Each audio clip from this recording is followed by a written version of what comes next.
Good afternoon, folks. Thank you for coming today to the Focus on Taiwan conversations and for this 5 p.m. panel on gender equity in the Taiwan film industry. I wanted to thank Paul and Brian for inviting me to help moderate this panel. I do work mostly with Asian American media, but we program like Brian at his festival, Asian International Cinema, and we do have dealt with issues of representation and also distribution and trying to facilitate a more equitable space for that with Asian international cinema, especially Taiwan, is a huge interest for us in terms of having a showcase, a platform for it each year. So anyway, I do understand the spirit of this panel was, I guess the impetus for this was the recent referendum in May in Taiwan that legalized same-sex marriage. And this is the first very important, significant landmark event in Asia. So that kind of became, it's a spark, okay, to our discussion today, but I also wanted to just a hint or add how Taiwan can be a progressive nation, allowing for different perspectives on screen and behind the screen.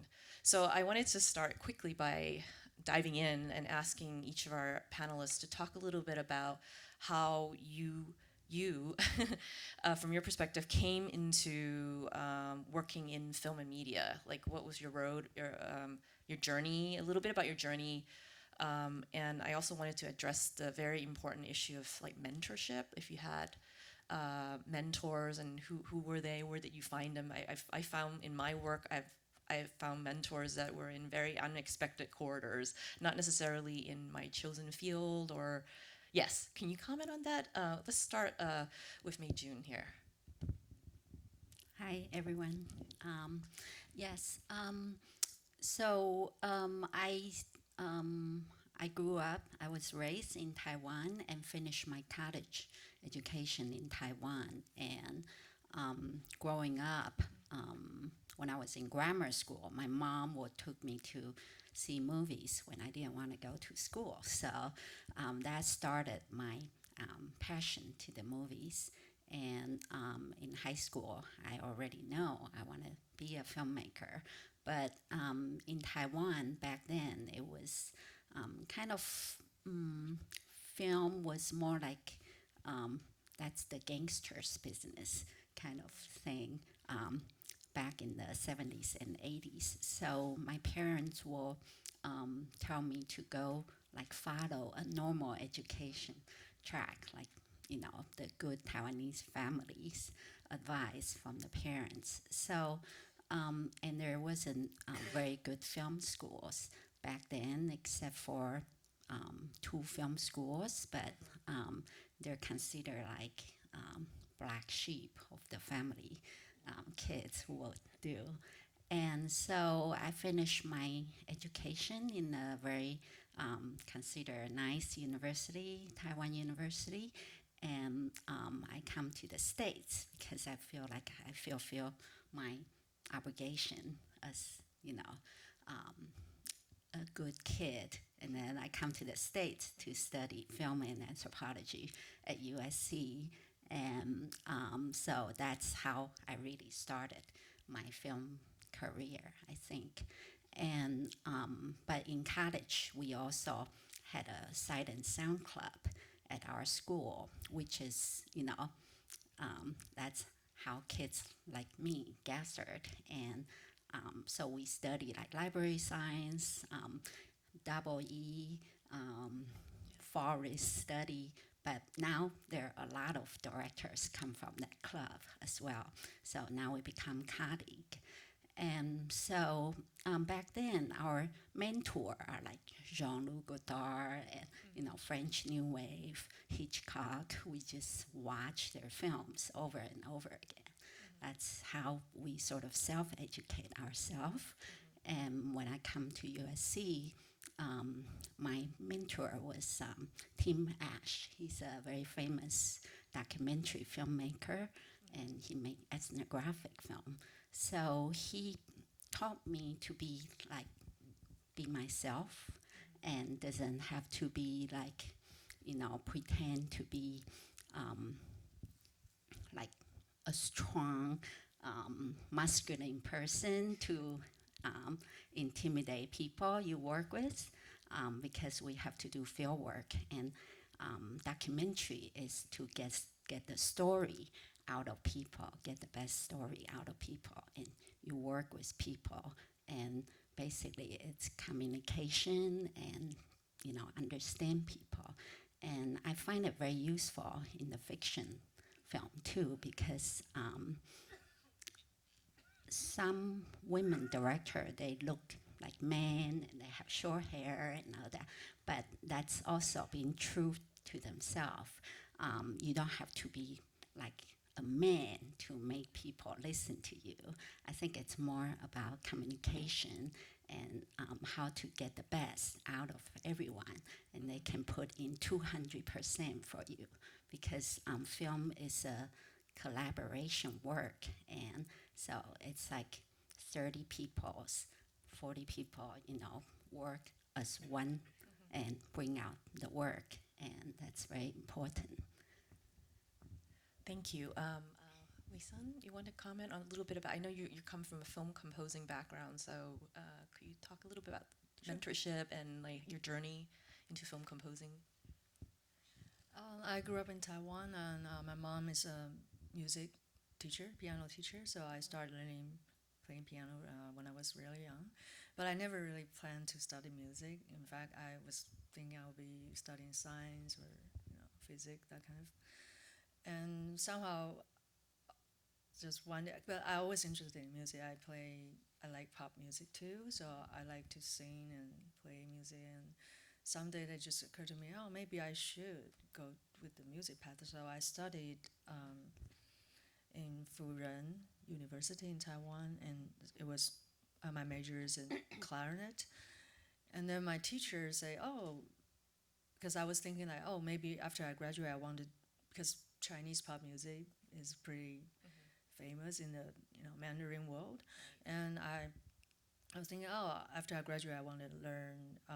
I want to be working in the pop music industry, and I was interested in jazz. So my clarinet teacher says, oh, my best friend is also a female film composer, Li Xingyun. She went to Berklee College of Music in Boston, so maybe that's a school you should go for. And I said, oh, perfect. So I applied for Berklee, and I was studying jazz and everything. And I actually discovered film scoring, because they have a film scoring program there. I was interested in film music, of course, growing up, but we don't have this kind of school. And also, we don't have a big industry. So during the time, you think, oh, I'll just do music.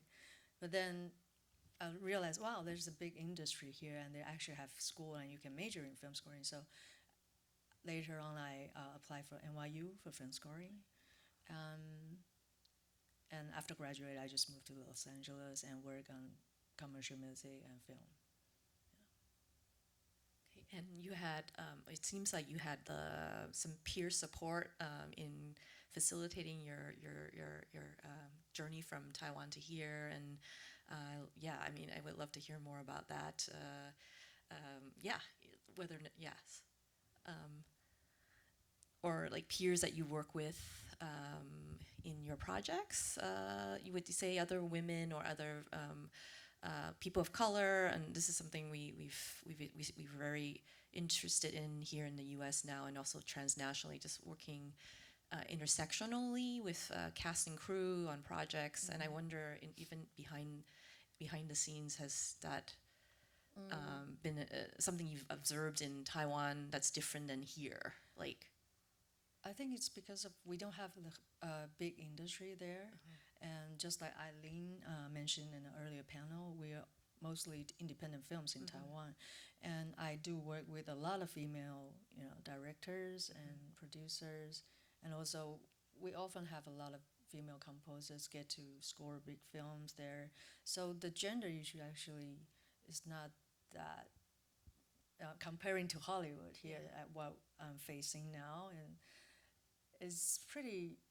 I can say that we have pretty fair, the same opportunities for women and men in Taiwan.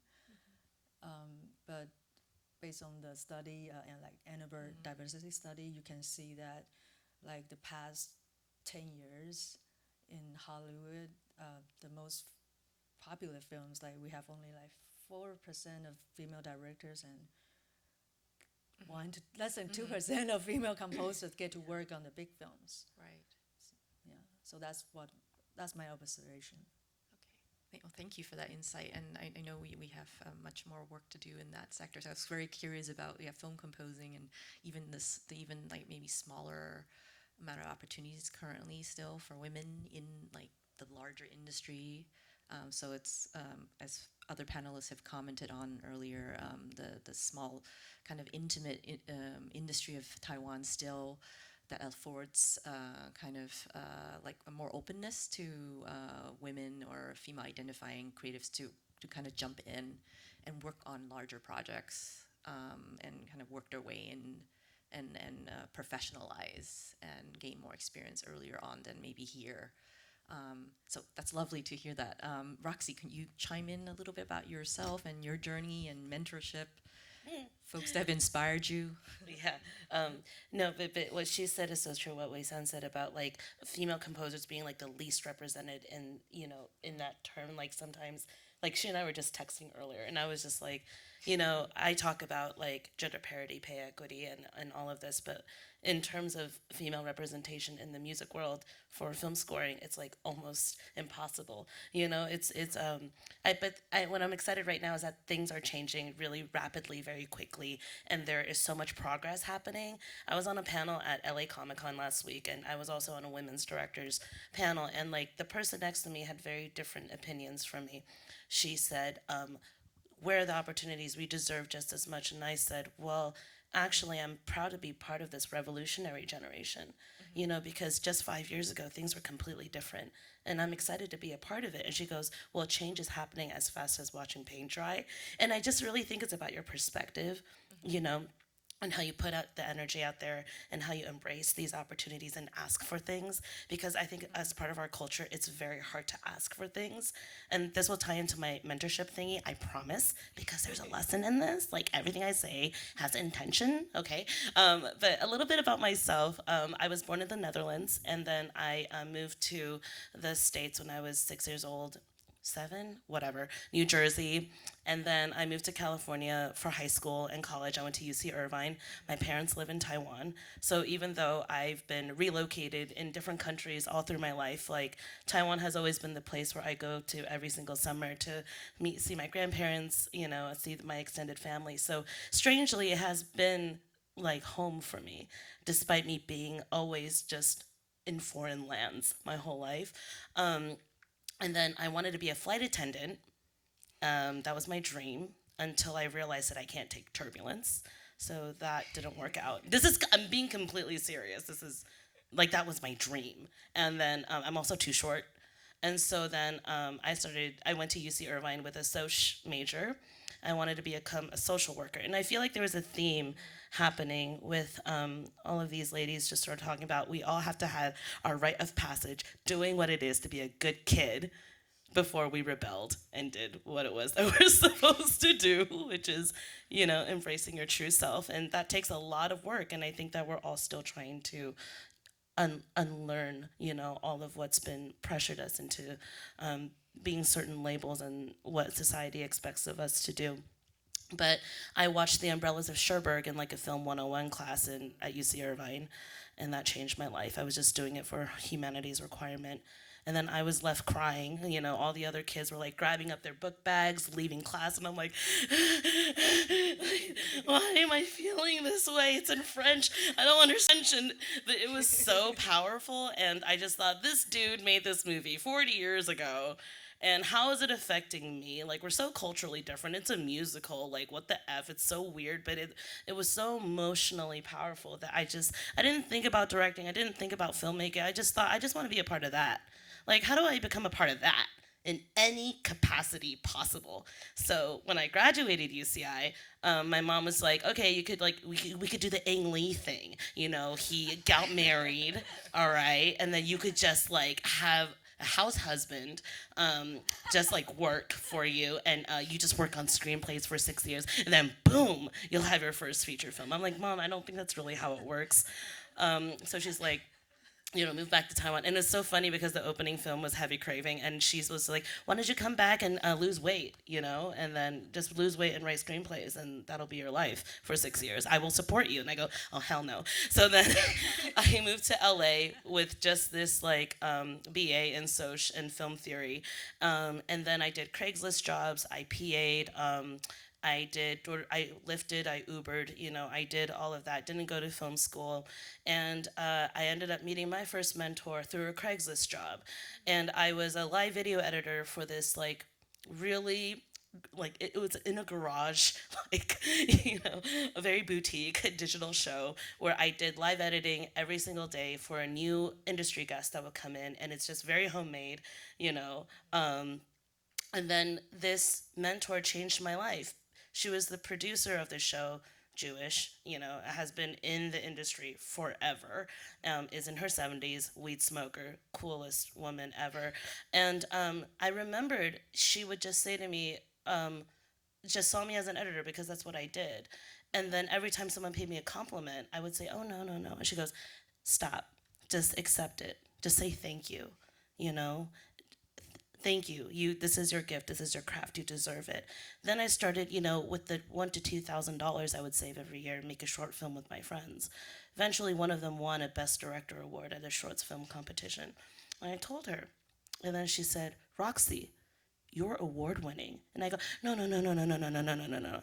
And she goes, yes, you are. You could actually say that. So what she taught me was really learning my worth, and that I don't need to earn the validation, that it's already within me, which I think is the most innate lesson I had to learn to become to where I am today. Because I feel like you could always learn craft. You could always exchange dialogue. You could always expand your consciousness and expand your knowledge. But all of that needs to come from a confident point of view and a confident voice. And that, what she taught me, because you change mentors as you evolve. I'm planning on taking a younger mentor when I'm 10 years in the future, when I don't understand the world anymore, but like that was the first big step to unlearning, who you are. I mean, whatever, you get it. Oh, wow. Yes, round of applause. Thank you for these wonderful insights. And I know you've all have such a variety of experiences, and it just goes to show that that there's just so many opportunities. I think we just need to seek out, if you have this passion to work in film and media, and your passion will attract peers and mentors who are willingly want to support you. And I feel like we are in this climate where that the fact that you are female or female identifying or it is actually a positive in kind of like offering those very, very like in-depth, complicated, like how you got here kind of perspective that enriches your storytelling and your craft. And I really appreciate Roxy's comment about this, like instilling that confidence, mentors doing that, and again, this whole discussion of diversity, equity, and inclusion that we are having here in the West, especially in Hollywood, in the mainstream film and media industries. These are things that I feel like have a global, I guess, like impact now, and I would love to hear more about a little bit about like that. With you guys working transnationally in a transnational context, could I guess Mei-Juin talk a little bit about? I know your film Gangster's Daughter, which opened last biennial, had a very strong female lead. In fact, she was a very uncharacteristic young lead in a very masculine genre. And of a gangster film that's kind of, I would say, turn upside down. I mean, I guess the genre convention. I guess I want to ask you a little bit about crafting that story. And I'm sure if you were here last time, I'm sorry to repeat that. But for our audience, from a female perspective, in a director's perspective, just getting that story and that representation in that script. Okay, yeah. So I mentioned we have the peer support each other in our Sight and Sound Club. So the screenwriter I work with was a friend from that club, and so we stay in touch over 30 years. And the story is based on a true experience we had. One summer in the cottage, we decided to hop on the motorcycle and get on a road trip. So in the middle of nowhere, the motorcycle broke down in the mountain. And so we were waiting to, the next car to show up and help us out. And it's turning dark and getting cold. It was pretty scary. And then all of a sudden, this big Cadillac show up, and there were this father and daughter stop the car, roll down the window. The father was covered with tattoo, and he was like, "Anything wrong?" So we're like, our motorcycle broke. So he open the trunk, throw the motorcycle in it, and we hop into the back seat. And on the way, we see this father and daughter, interact in a very sweet way, and it's just make you smile. So 30 years later, the writer and I, we were sitting there, trying to come out with a story for both of our first film, to fulfill our fiction film. And I said, why don't we make that into a story? So we start doing field work and interview gangsters. And my uncle was a gangster too. He just passed away. But he's a very nice uncle, so he got a lot of friends talking to us. And so that's how we started the story. But when the writer, he finished the first draft and gave it to me, the title is Keiko, and that's the father's name. And I was like, no, it should be the girl's story. And so we discuss and we transfer it into the 13-year-old girl perspective to the gangster world, and that's also her coming of age story. And so when the film opened in Taiwan, people thought that was pretty special because it's done by a female director, and the film went from a 13-year-old girl's point of view to see this sort of surrogate family of hers, including the father and then the girlfriend who runs a bar, and the sidekicks of the father. And so I think that's what sort of made the film unique. I think also your background in documentary, we had mentioned that Mei-Juin comes from a documentary training, and this kind of very much informed how you shot the film, and kind of being able to, I guess, like, privileged her perspective in the proceedings of the film, and from within this kind of very, again, masculine genre that we've come to know very well in a lot of East Asian cinema. So it's wonderful to hear that this is this nuanced take on that genre. And do you know, like, what was some of the reception of the film in terms of what were some of the major, and we were talking about distribution earlier, like what were the audience demographics? Who were the people who came out to see the film? Would you say it would attracted a more like family friendly audience than it would if it was just a more macho, kind of like more typical macho take on the genre? I'm curious, either here or in festivals. I mean, either in here in festivals or in Taiwan. Right.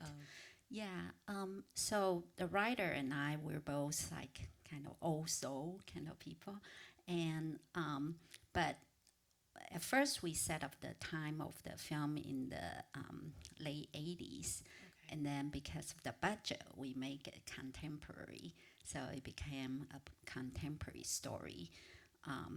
But because the characters, they're kind of old timers in the film, so some people, a lot of people told me, oh, it's really nostalgic and it's like Taiwan in the past. And so they still thought the film was set in the 80s. So that's kind of interesting. And we expected a lot of young audience. Before the film opened, we had a Facebook page, and there were like, there's a trailer, and there were like 500,000 hits. So we thought, oh, it will be like young audience. But then it turned out to be like middle-aged audience, more in the theater. And once the writer and I went to the theater to sit with the, just commercial theater, to sit with the audience and see who comes to see the movie. And it was a midnight show, and actually lots of kids who was covered with tattoo, and maybe they're, a little bit involved with the gang. They came and they were very into the film because it's basically a family drama. Great, that's wonderful insight. Wei-San, could you comment a little bit about, I know you worked across commercially and also on indie film, and I know there's one film I noticed in your CV, A Political Romance. I've seen this film. I know this film. I just wanted to think about. I wanted to your thoughts along the same line as Mei-Juin.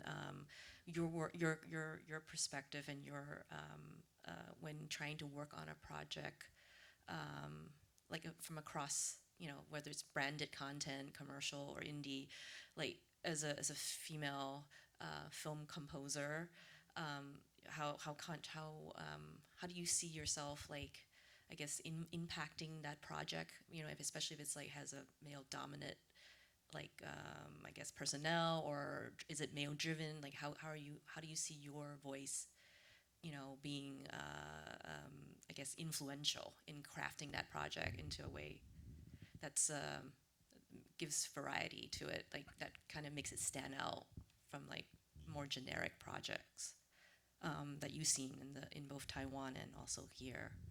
That's a very, very long-winded question. Take your time. As a film composer, Yeah, from what a film we do composer, yeah. is we do everything to serve the film. So usually it's not about us; it's more about the story itself. And like the feature film I work from Taiwan is like A Political Romance and Another Woman.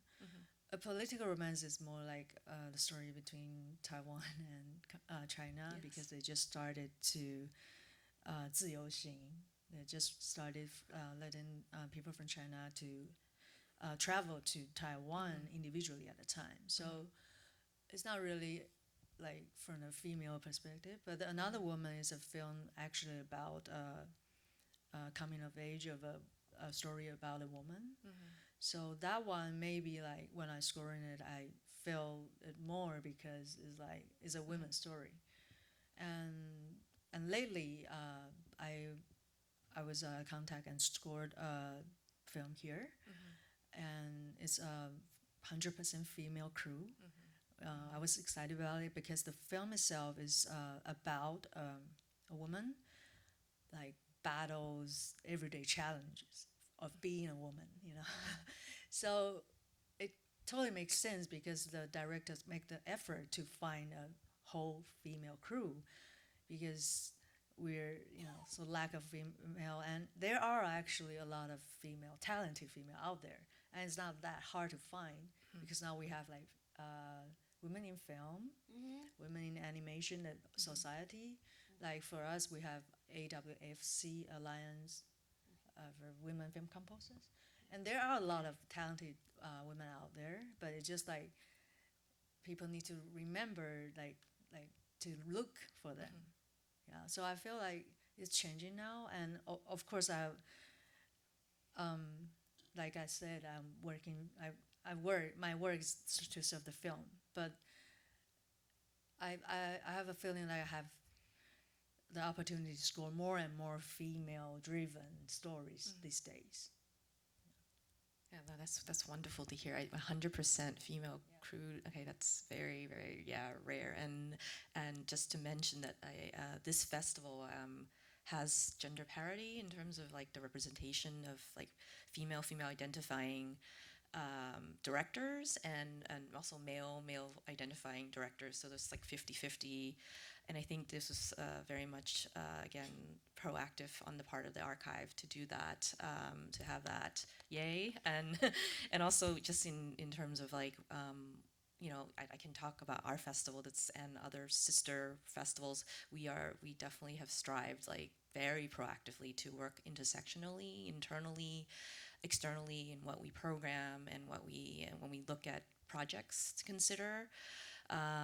We definitely pay attention to that. And again, commenting on we want to ultimately want to see a great project, whether it's directed by a woman or a man or you know, like however the math work out, how you know the number of men and women. We're not so obsessed about that. We're just like, this is a good project. It's lovely to hear that you're saying, you know, I'm in service of this project, and I don't think about, you know, being a woman in a male-dominated field. I think we've kind of gone past that to a certain degree, you know, and we need to celebrate that. So, Yes.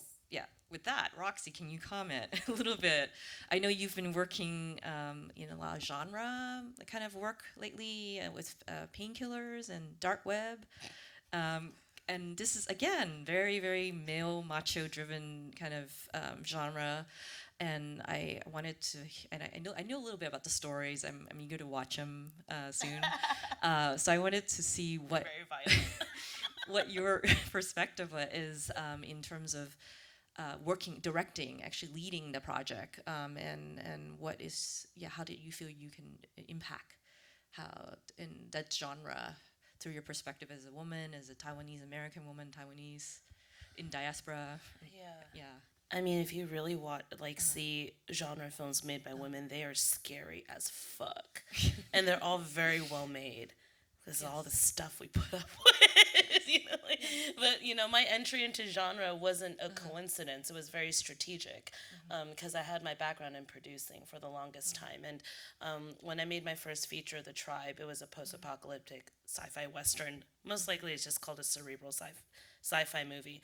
But the reason for that was because I knew that during that time, because when I made that movie, this conversation wasn't happening. Inclusion, diversity, representation, like that was just not, and I'm a Capricorn. So I like said to my mentors who were encouraging me to do it, I'm like, look at me, I'm a woman of color. I'm like 0.02% that'll actually make it. You know, I'm not even talking about being recognized, I'm just talking about working. And then, but then they said, you should not let that affect you. Just do what you do. You know, here, let me give you a camera. Let me give you some G&E gear. You have no excuses. Go make a movie, right? And then so that planted a seed in my head. And then literally 2 weeks later, the universe gave me this script that came my way. And it was just a friend who's just said, hey, do you think it has the potential of being produced?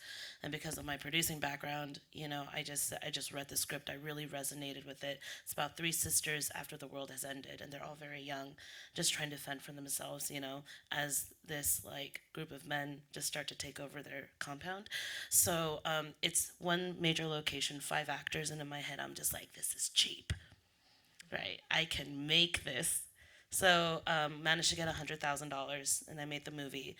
And then after that, people were just like, what you premiere as, that's how they brand you, right? So then after that, I got an offer to direct Dark Web, which is now out on Amazon Prime. Thank you for supporting. And then I also got Painkillers because this one man watched it at an Austin Film Festival and then said that it was very frightening despite not being very graphic. So I got that offer for my next film after that. So you don't really know unless you try, you know what I mean? And then now I think my challenge is discovering my voice and my versatility in other things and trying to find opportunities within that. Like, yes, we're all directors, we're all filmmakers, but I can't break into TV yet, you know what I mean? That's like a whole other beast. Directing my first comedy later this year, which I'm very insecure about because I think everything is funny. And so I think and especially like genre, definitely people have a stereotype against it. You know, when you say genre, people think B horror. You know, they don't think Parasite.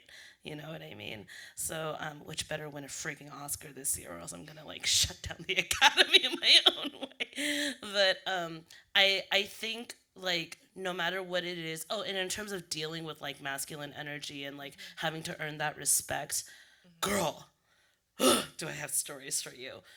I think that when you're in a position of power where you are empowered to make creative decisions, there's all these microaggressions, you know, that come out and people aren't aware of it. They don't know that they're doing it. It's just been, you know, cemented in the way that they've been talking to us for decades in Hollywood.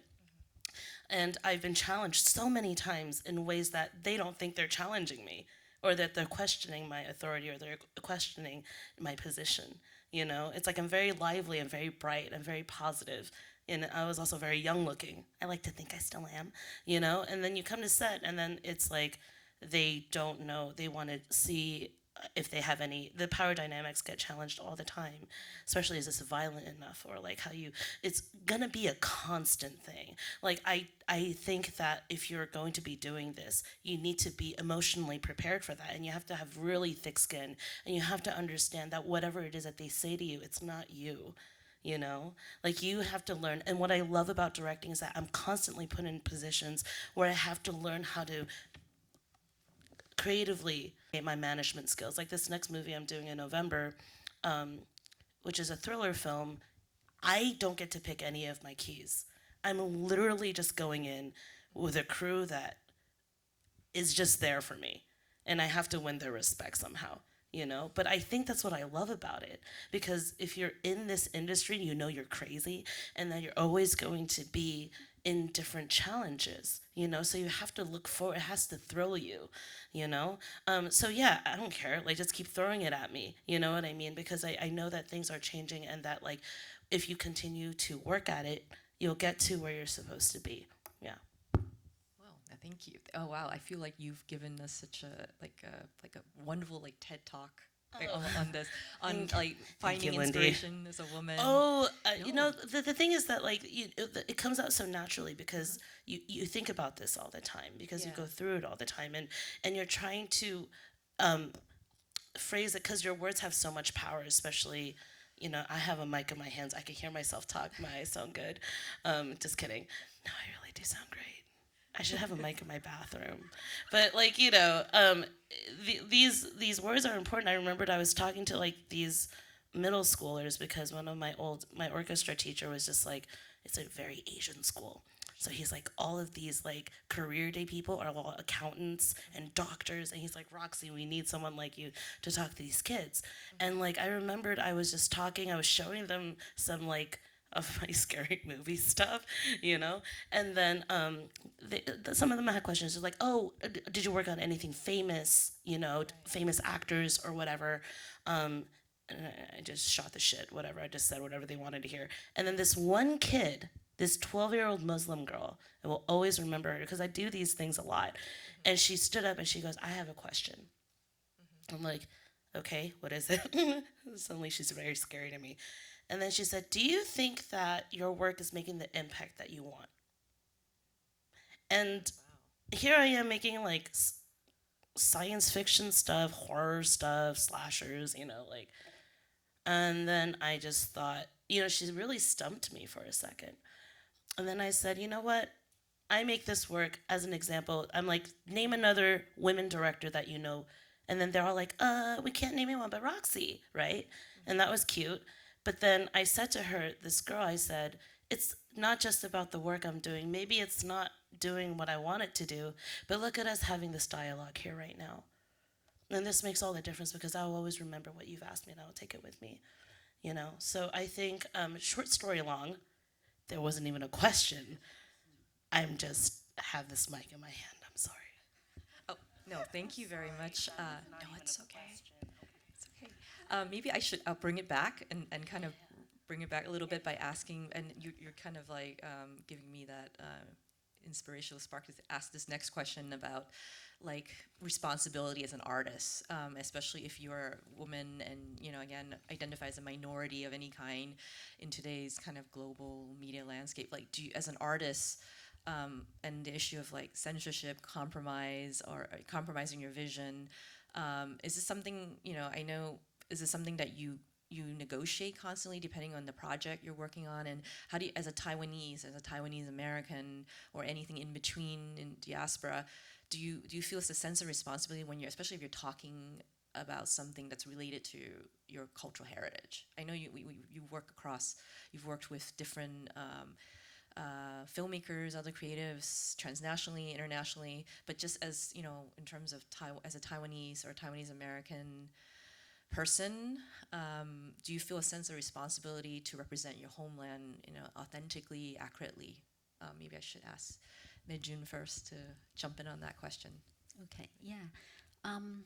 Well, I think with my background, I always try to represent my homeland, myself. That's where I came from, and then naturally, there's a lot of them in your work, and the subject matter you're interested in. I think coming from like a Confucius culture, Taiwan is very Confucius. Most of the filmmakers, if they can make it as a filmmaker, they're usually kind of intellectual, and they have a certain social responsibility sort of in their heart already. And ironically, it's like how to throw those away and try to make a pure entertainment. That's like the challenge for the current market. And we're also lucky to have the government funding, to sponsor, like for new filmmaker or for project. It's not necessary have its commercial appeal, but sometimes you can sense the government funding wants to fund the genre film more because they want to help with the Taiwanese film industry. So I think still there are many different filmmakers, and some they're into, especially the young generation. Some grew up with the game. They want to do pure entertainment, and for middle-aged director like me, we will want to do something about history, about Taiwan, and you just be yourself and do what you believe in, and get the collaborator who believe in the same thing, and help you succeed with the work. That's the most important thing. And documentary work with a smaller budget, so you don't have to worry about too much. You can do 100% what you want. But for fiction film, it involves with investors.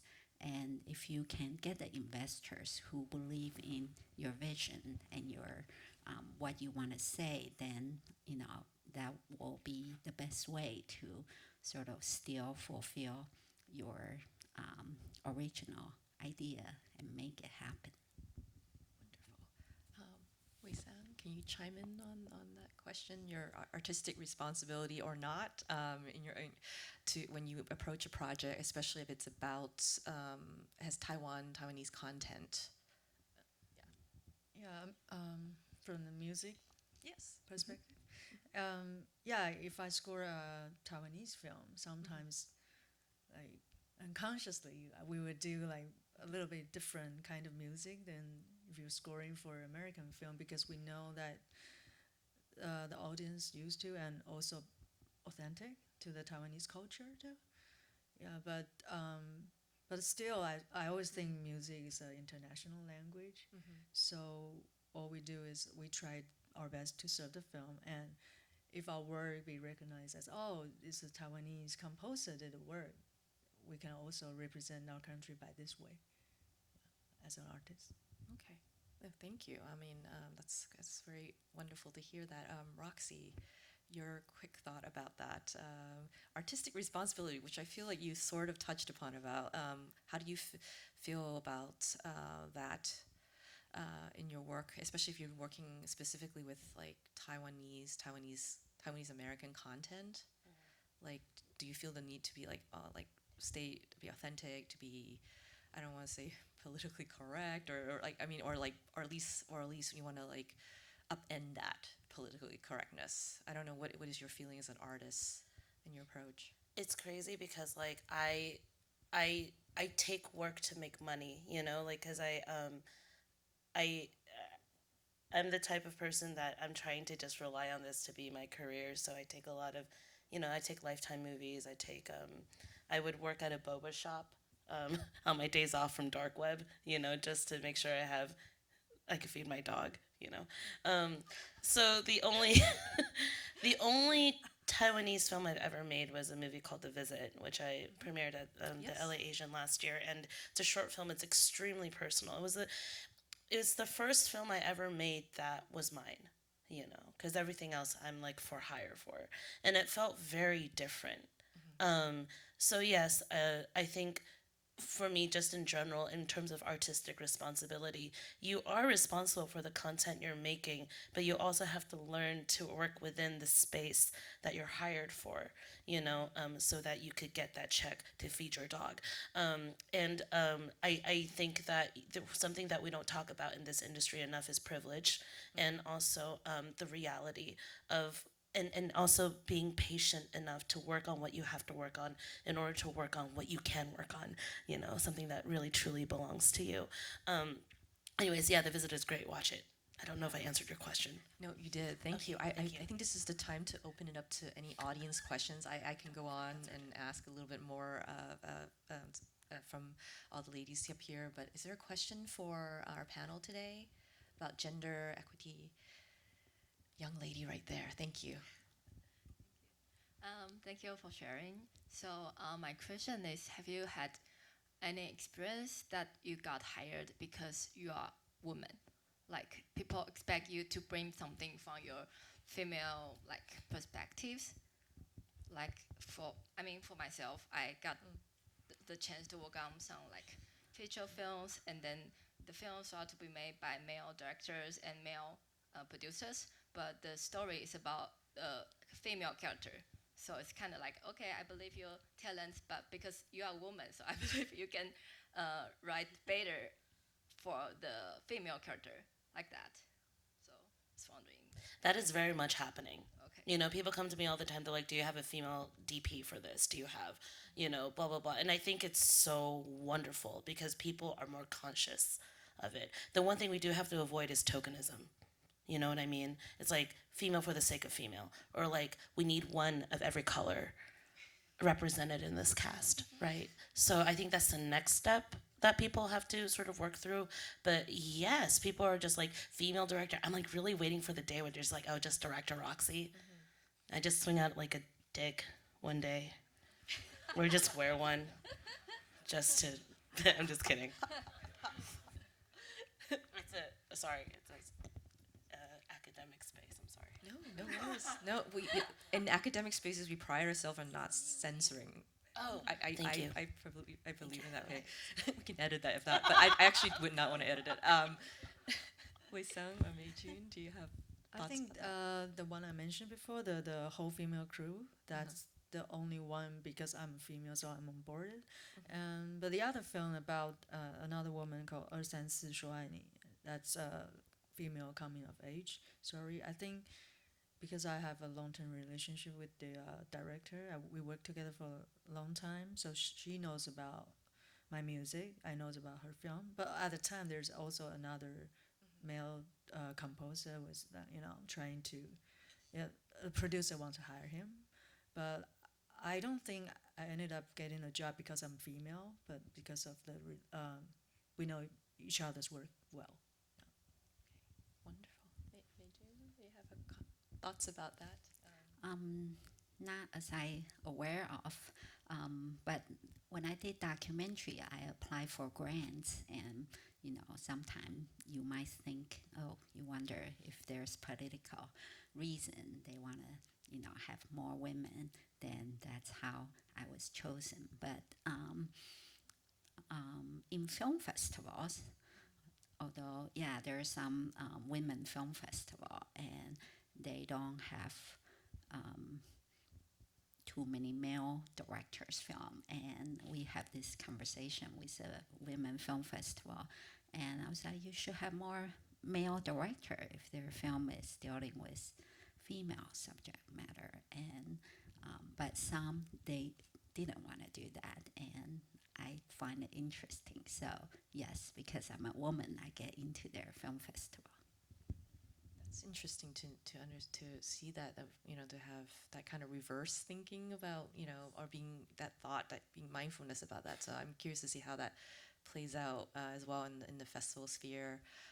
Do we have time for one more question for the panelists? Is there anyone who wants to? Oh, young woman right there on the corner. Thank you. Thank you for calling me young woman. I just wonder that you or I do also. I work in the film business myself too, and you have, let's face it, Asian and female, like double layer. And Wei-San, I am friend with Wei-San, and we all sometimes talk about, oh, she's at least black, and we are foreigners and also Asian. And sometimes Asians are not included in the conversation. They always talk about the black people or Latino, but Asian can be out of the conversation. What do you think about that? Or do you think about it ever? Okay, thank you for that question. Roxy. The thing about it now is that we really need to focus more on intersectionality. We really have to. Us, the Asian community, being bonded together, that's really, really great. And the Black community is so supportive of one another. Like, their film festivals are, like, off the hook. You know what I mean? And, like, the Latinx community, the LGBTQIA community, we need to find more ways to champion each other because we're all underdogs, you know? So, like, I run the Taiwanese American Film Festival, November 16th, downtown Independent. Please come. And we're always trying to figure out how we can engage with other people. You know what I mean? Because we sort of go through the same shit, right? So what's connecting us is sort of this tissue of trying to become visible and trying to be heard. And I think that that is the next big step for us to do, because I think we're so strong. We're really, Hollywood is changing, Crazy Rich Asians, The Farewell, in terms of our end, that's really beautiful and wonderful. But we have to start melding, No, I absolutely agree with that. Intersectionality, and just very proactive. I think from all corridors, I've noticed for diversity, equity, inclusion, and just being very in the very very minute details of that. Including all colors and all sexualities and all orientations and nationality, everything. So I know festivals are pro that, and I like to see more of that happening in the film indie world, especially when it impacts women and people of color and other underrepresented folks. Do you want to comment on her question about? Yeah. Oh. Okay. Are there? Okay. I wanted to thank our panelists. Do we have time? Paul? Yeah. Yeah. No, please. No, Paul. I'm just being mindful of our time, but thank you. I'm just being very selfish with our time because I want to ask a question. Well, I have a lot of questions. This conversation has been really fantastic. And as a curator, I think it's so. I mean, it's really a fascinating moment to be a curator right now, because a lot of, and I'll just go ahead and use the non-academic phrase, the bullshit that I think curators like myself have gotten away with for so long. Of course, we'd like to have more women represented in our film festival and our program, but there just aren't that many women filmmakers out there right now, or that many good women filmmakers, and where it's all about standards. The problem was, the reason why we didn't think there were so many women filmmakers out there was because it was basically this systemic sort of mindset, and we were looking for all the films in the same place, and we weren't going out of the way to find the films at the same place. And working at a film archive, you realize, like Barbara Loden's Wanda, like it's a newly discovered film. It's like, no, came out, it went to Cannes, it was a huge film, and everyone just ignored it because the system was set up to ignore films like that. And it was curators sitting in one city saying, well, we just don't know of that many women filmmakers. So I think all of those excuses are sort of been called out for what they are. And so that's just sort of a curatorial comment on this moment. But in the conversation also brought up this idea. Eileen mentioned it, and Wei-San, you mentioned it too. Taiwan Film Industry, almost every film feels like an independent film because there's no Hollywood system there. It goes back to this systemic reinforcement of sexism and paranoia and fear about giving women jobs, etc. Maybe that doesn't exist in Taiwan because it's a completely different production environment there. But I wonder, is there in Taiwan, are there organizations like Women Make Film in Taiwan, or should there be organizations like that in Taiwan, just in terms of the way that the industry is set up there? You have, I know you have distribution. You've distributed through Women Make Movie, which is a nonprofit in New York.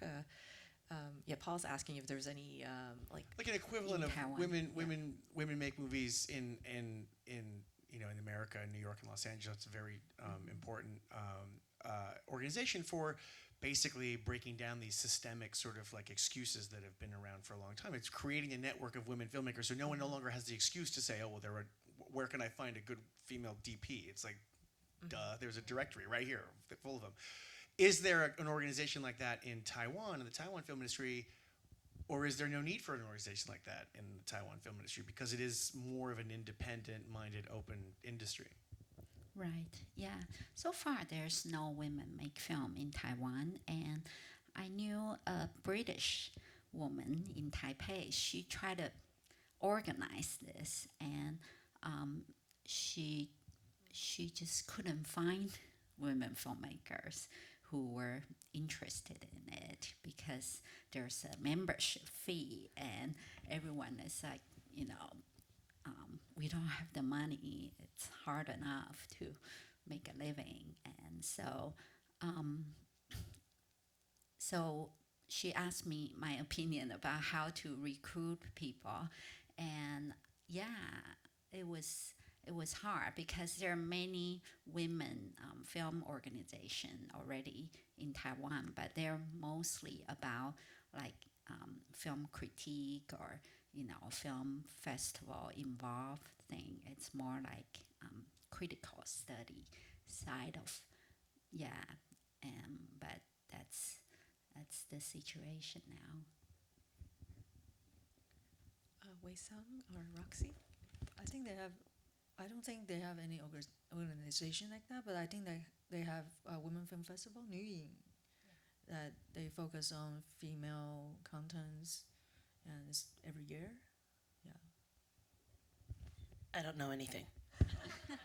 Well, from a more Asian Pacific American perspective, I think we are seeing an emergence of like film collectives again. I'm a member of ADOC, which is the Asian American Documentary Network, and we're very active on social media, on Slack. This kind of the project management or work management software, and there's a lot. All these doc filmmakers who can register on there and promote their project or talk about what they're working on. It's a great kind of space, and it's just a community that's growing. It's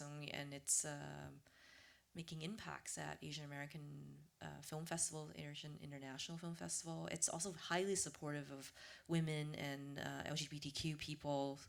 And I feel like it's a safe space. So that's example here, and I can hope that one that I know of that I'm part of, and I feel like there is that kind of energy and this new generation of emerging filmmakers in Taiwan that was alluded to in the earlier panel, and here in terms of organizing, people getting together and having these conversations that are so germane to kind of like activating that inspiration or that spark to kind of come together and do more work together, cross-pollinate, whether what between people of color, different colors, intersectional, in an intersectional way, and do it kind of like organically, not even. And I feel like that's there. There's definitely.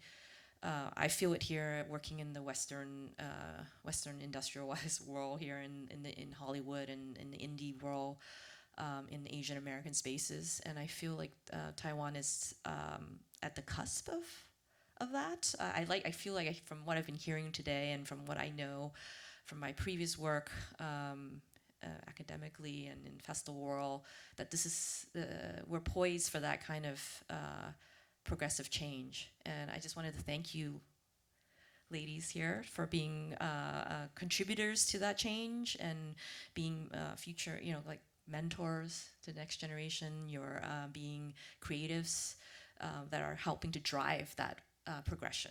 So with that, I want to thank you guys for coming today and sitting longer than we were expecting for this panel, and to please come back for the rest of the biennial here at the UCLA Film Television Archive. Okay, thank you so much. Have a good evening. There's a film afterwards. Three makes a whole. Okay, so if you guys are hanging late, come see the next film. Thank you guys.